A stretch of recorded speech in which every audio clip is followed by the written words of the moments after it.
My name is Rainer, welcome to my channel. This is the last video that I'm doing from Portugal, and it is time for the mid-year freakout tag, which I'm presenting you in a couple of minutes from my little apartment. So stay tuned and let's go.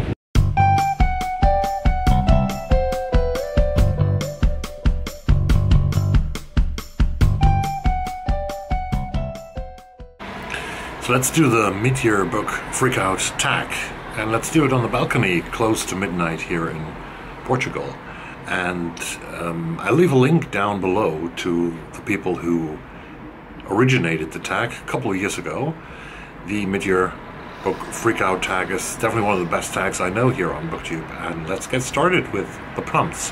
The first one is, which is the best book that you have read so far under 2022? The best book so far is in a bunch of 23 books that I have read this year, and I would say a lot of books were really good, but the best book that I've read so far, Richard Ford's Canada, is that best book. It was written in 2012 by Richard Ford, and I read it together with Jolene from Bookworm Adventure Girl from Canada, and I think that Richard Ford, he draws a magnificent picture of Great Falls, Montana, life in Great Falls, Montana, in southern Saskatchewan in the early 1960s.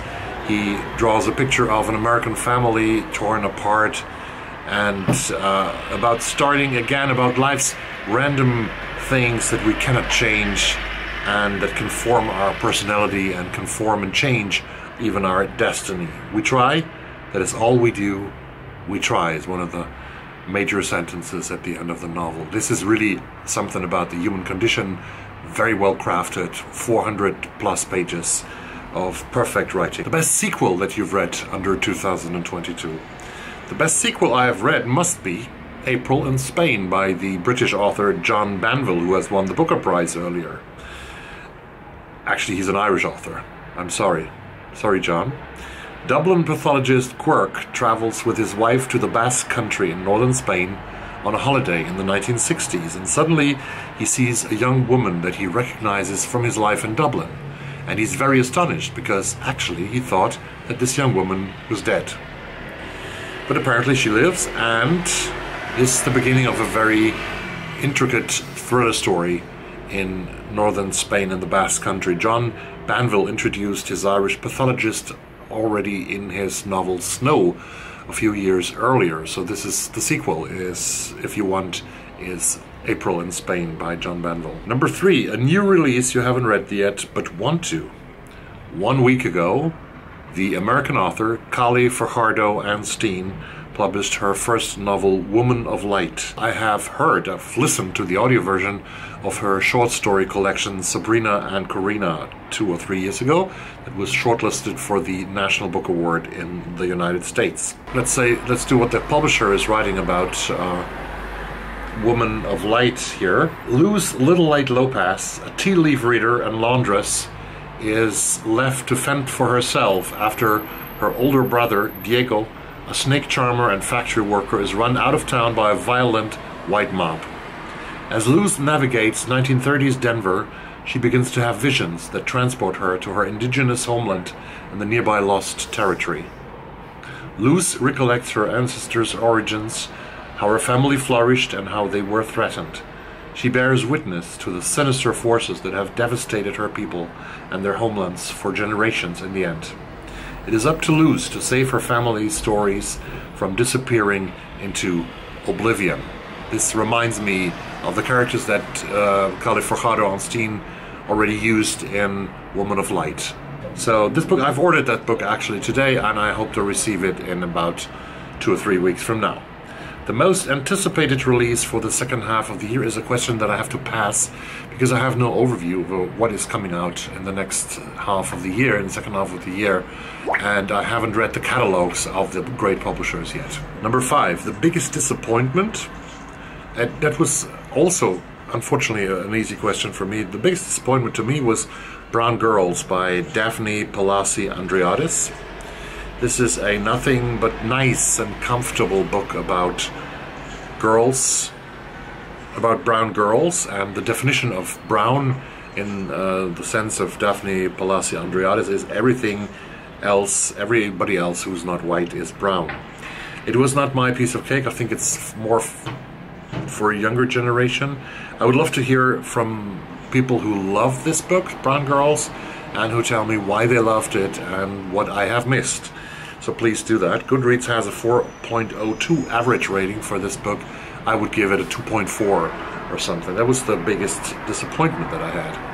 The biggest surprise, positive surprise, I would say, was CQ, A Journey Through American Loneliness by Kristen Rutke from the United States. Not a graphic novel, but a graphic non-fictional book about loneliness in the United States and loneliness in general.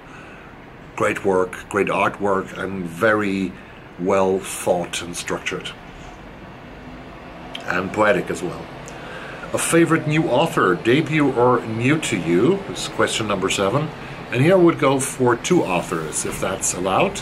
I would go for Jonathan Coe, whose book Mr. Wilder and Me I read a couple of weeks ago. I enjoyed it very much, about a Greek woman, a Greek-British woman who is traveling to the United States in the 1970s and with great chance with a friend that she meets on the road. She's traveling to Los Angeles and she meets the great American Austrian film director Billy Wilder and gets sort of connected with him because she's going to work for him and his assistant, and this co-work is going to change her life. It's an admirable book about this woman, but also about Billy Wilder. And the second author that I discovered in 2022 that I really loved is Laird Hunt, an American author who was nominated for his novel Zori for the National Book Award, shortlisted last year. And I read Zori. Zori is a wonderful story that will break your heart and will make you cry, about the life of an American woman from Indiana who is living a very decent life in rural America on a farm. She's marrying a guy called Harold who gets shut down in the Second World War. She's a very young widow. She never marries again, and she's doing everything to live a good life. And she sees life goes by and all the difficulties around her, and that's really an amazing story, an amazing portrait of a normal American character and woman. So I want to read more of Jonathan Coe and also of Laird Hunt. Number 8. Newest fictional crush. I have to pass again like last year because I don't get crushes on fictional characters. That would be crazy, wouldn't it? But I have 2 new favorite characters, and that's question number 9. So new favorite characters, I would say 2 favorite characters. One of them is Zori, just talked about her in Laird Hunt's book Zori, an amazing character. And the other amazing character that I read about is a woman, a Japanese woman. She's a proofreader called Fujiko Iri in Miyako Kawakami's amazing novel All the Lovers in the Night. That is a book that I highly recommend to you. It was published in May of 2022. Actually, it was written in Japanese 10 years earlier, but now translated into English. Number 10, a book that made you cry. For the 3rd time, I can mention Zori here by Laird Hunt. You need a mega pack of Kleenex to get through this 170 pages. I tell you, it's sad, but it's really also very enjoyable, if that makes any sense. Number 11, a book that made you happy.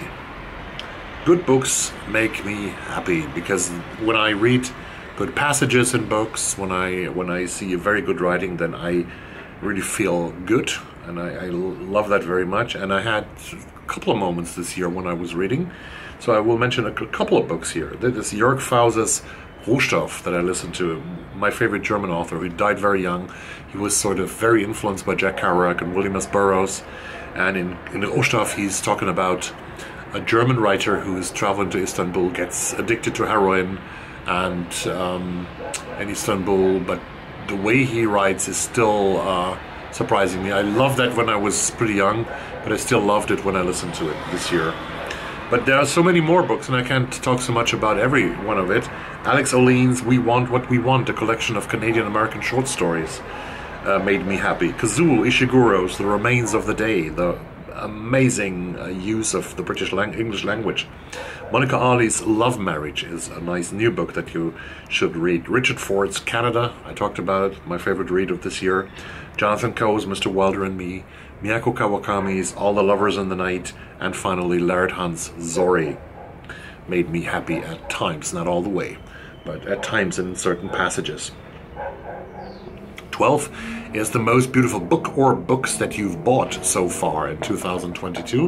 And I have to give a pass, but I will postpone this question. I will really answer that question in a sum-up video, maybe in a couple of days already, because I'm not at home and I'm not able to look at the books that I have bought this year that are on my shelves at home in Sweden, and hopefully I can tell you. Oh my god, beautiful motor in the background. I hope you can hear me still. I will talk about that later on. So this question I have to postpone. 13. What books do you need to read by the end of the year? Well, everything that is hot and engaging and that sort of attracts my attention and that is fairly new. I can't read everything, I know that. But I don't have any special books that I have on my list that I have to read this year. I said I want to read Woman of Light by Fajardo-Anstine. And probably there will be books on the Bocca shortlist, long list, sorry. There will be books on the Giller Prize shortlist for Canada and long list, and also on the National Book Award list that will come to my attention that I don't have an idea of, that they exist, which is always very nice with these awards, that they give you recommendations for new literature. So there will be books that I want to read up until the end of the year. But now, I have answered most of the questions, and I hope that the street noise is not too heavy here in Costa da Caparica. And I'm holding my tripod here, so this is a very little shaky, but I hope that you enjoyed this video. What is left to say? Nothing else, but have a good read and do the tag. It's a very lovely tag if you are on BookTube. If not, drop me a comment down below what your favorite read of 2022 was. If you had a crush on a fictional character, I didn't, as I said.